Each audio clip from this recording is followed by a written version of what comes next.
Greetings, my name is Ana Yuen. This video is for the subject of immunology and I am currently in the third semester of the veterinary medicine program at the Faculty of Natural Science, Autonomous University of Querétaro.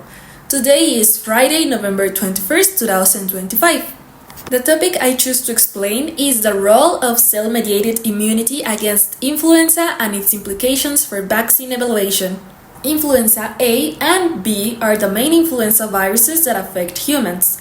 To begin with, they are negative sense RNA viruses with A genome segments. In particular, influenza A is classified by its HA and NA surface proteins, while influenza B is separated into the Yamagata and Victoria lineages.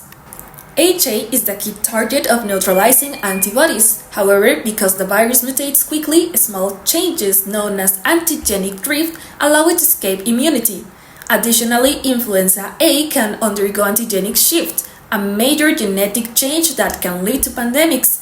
For this reason, and because children and older adults are especially affected, yearly vaccination remains essential.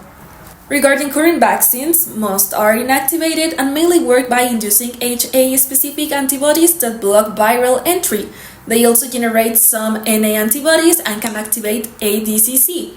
Quadrivalent vaccines were introduced to cover both B lineages. On the other hand, live attenuated vaccines deliver intranasally induced mucosal IgA and broader responses in children, but they are less effective in adults due to the persistent immunity.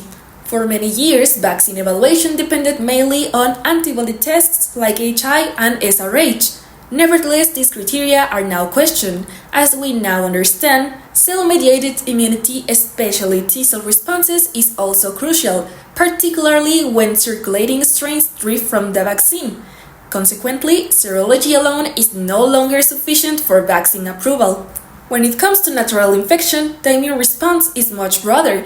Innate immunity acts first, and then antigen-presenting cells activate T and B cells. CD8 plus T cells kill infected cells, and CD4 plus T cells help produce strong antibodies.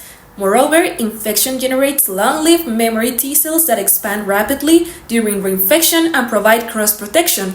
In contrast, vaccination mostly boosts existing immunity, especially in adults. Inactivated vaccines raise HA-specific IgG, while live attenuated vaccines generate broader T-cell responses, mainly in children. Overall, natural infection produces stronger cellular immunity, which is why future influenza vaccines aim to stimulate broader, cross-reactive T-cell responses that better mimic natural immunity.